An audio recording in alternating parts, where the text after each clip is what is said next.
Selamat malam saudara terkasih. Kita kembali di dalam pendengaran firman Tuhan. Perkenalkan, nama saya Julian Mendoka, penyedia agama Kristen MTNS Kementerian Agama Tapanuli Selatan. Salam. Saya mau menyampaikan firman Tuhan saudara terkasih. Semoga kita diberkati Tuhan pada saat ini.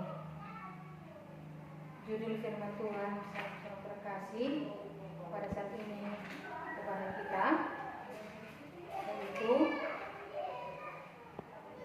keputusan yang berdampak. Itu judul yang terkasih. Saya akan bacakan yang terambil dalam Lukas 10 ayat 40 sampai 42. Saya akan bacakan yang terkasih. Sedang Marta sibuk sekali melayani. Ia mendekati Yesus dan berkata, "Tuhan, tidakkah Engkau peduli bahwa saudaraku membiarkan aku melayani seorang diri? Suruhlah dia membantu aku." Tetapi Tuhan menjawabnya, "Marta, Marta, engkau khawatir dan menyusahkan diri dengan banyak perkara, tetapi hanya satu saja yang perlu. Maria telah memilih bagian terbaik yang tidak akan diambil daripadanya." Itulah saudara terkasih. Di dalam kehidupan kita ini, kehidupan keseharian kita dibagi dua. Satu sifat si Maria, yang satu sifat si Marta. Sudah kita tahu jelas dalam terkasih sifat Maria seperti apa yang dia ambil pada waktu itu, dan sifat Marta seperti apa. Ya saudara terkasih, kalau sifat Maria ini, dia tidak mau ambil pusing dalam segala hal. Bukan berarti dia tidak butuh materi. Bukan berarti dia tidak butuh keuangan. Bukan berarti dia tidak butuh hal-hal yang pokok untuk pribadi. Ya, yang terkasih. Tetapi Maria ini, dia tidak pusingkan itu. Karena kenapa? Karena dia berharap kepada Tuhan. Semua itu sudah dia serahkan kepada Tuhan, dan semua itu Tuhan pasti akan cukupkan terkasih. Lewat apa? Lewat dia mendengarkan firman Tuhan. Dia masukkan di hatinya, di pikirannya. Akhirnya imannya timbul. Iman timbul seorang terkasih oleh karena pendengaran. Maria ini mengambil keputusan yang terbaik, yang berdampak positif. Dia hanya berkata, "Aku akan duduk mendengarkan firman Tuhan." Ya, sifat Maria ini saudaraku seperti berdoa sebelum bekerja, lalu kerjakan apa yang didoakan. Itulah Maria. Mengutamakan dirinya kepada Tuhan, memautkan hidupnya kepada Tuhan. Ya, itulah Maria. Zaman sekarang ini sang terkasih, susah kita cari jiwa-jiwa seperti Maria, sifat karakter seperti Maria. Dalam kehidupan kita sehari-hari, saudaraku, kadang orang sudah tahu di gereja itu ada kebaktian malam, ada doa syafaat. Ya. Terkadang dia sudah tahu, tapi dia tidak mau tahu. Tapi Maria ini tidak mau seperti itu, saudara. Dia atur dirinya, dia kuasai karakternya, dia kendalikan semuanya itu. Karena kenapa? Pilihannya hanya satu, melakukan firman Tuhan. Jarang sekali ditemukan yang seperti saudara kasih, susah dicari. Lebih banyak di saat ini kalau dicari itu ada sifat Marta. Apa itu sifat Marta? Yang selalu berusaha mencari kekayaan, sibuk yang begitu mewah membuat orang-orang jadi lupa diri saudara terkasih. Ada sedikit waktu dia gunakan itu untuk chatting-chattingan, untuk FB, untuk TikTok, untuk apapun. Dia tidak pergunakan waktu itu untuk memberikan waktunya kepada Tuhan, berdoa sebentar, membaca firman Tuhan sebentar, saudara terkasih. Ya.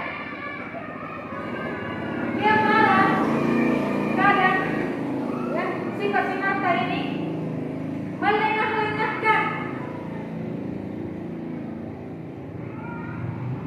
Dia tidak bisa melihat orang. Kalau sudah ada pada kawannya, dia pun berusaha untuk ada kepada dia. Memang itu bagus, itu persaingan yang sehat. Apa yang ada pada kawannya, dia juga berusaha supaya ada pada dia. Ya. Tetapi di balik itu, Marta ini seolah-olah memakai keinginan daging,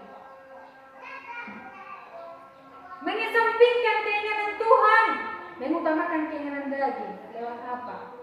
Bekerja, mengandalkan kekuatan, mengandalkan pikiran, mengandalkan tenaga. Yang ternyata jika kita sudah dipanggil oleh Tuhan, ada yang dikatakan meninggal dunia. Akankah itu kita bawa, saudara terkasih? Yang selama ini karakternya seperti Marta, mencari harta, mencari keistimewaan. Sesudah kita dapat, apabila datang waktunya Tuhan memanggil kita, apakah itu kita bawa saudara terkasih? Tidak. Itu akan tinggal semua. Saudara terkasih ya. Ketika itu Yesus dan Marta berdialog. Tuhan, tidakkah kau lihat saudaraku Maria? Suruhlah dia membantu aku. Di sana ada keegoisan yang terkasih.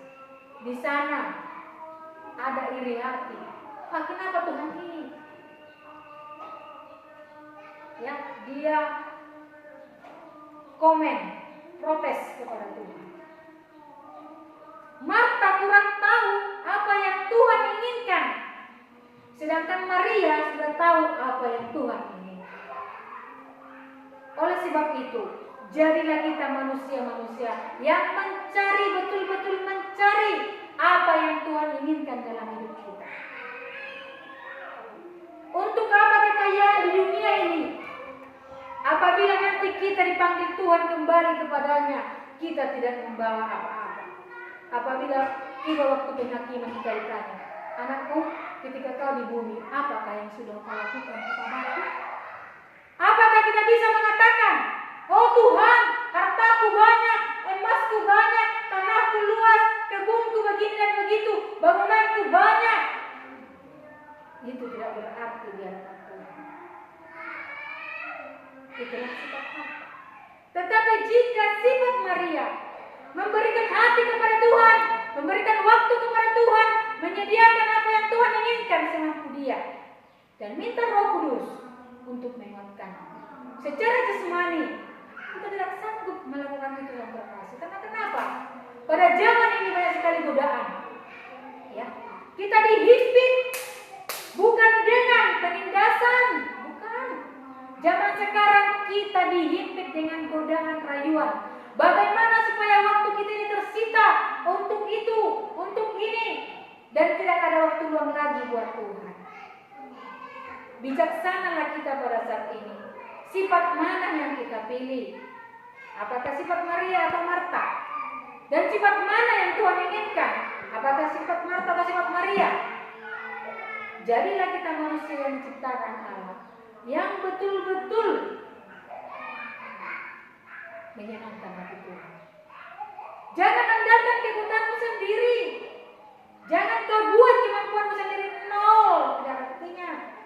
Tetapi bila kita berserah kepada Tuhan, mengundang Roh Kudus dalam hati kita, maka kitalah Maria di zaman sekarang, saudara terkasih.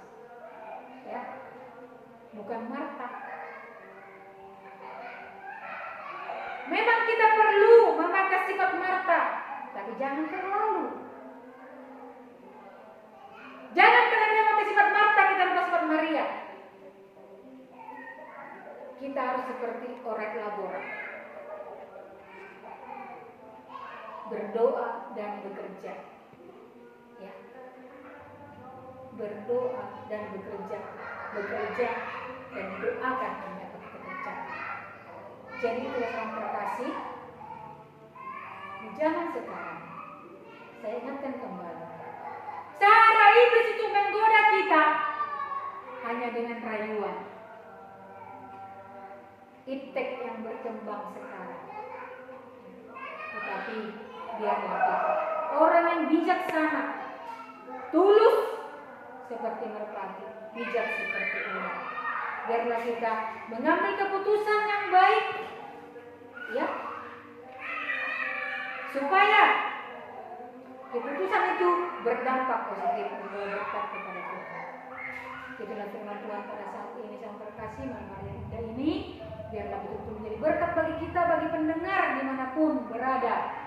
Biarlah kita diberkati Tuhan. Kita berdoa sang terkasih. Bapa, terima kasih Tuhan, sungguh baik, amat baik Engkau. Kasih-Mu tidak pernah berkesudahan. Engkau yang dipulihkan menjadi kami. Tanpa Engkau Bapa, kami tidak bisa berdoa. Berkati kami Tuhan. Dan Tuhan Yesus yang terima kasih.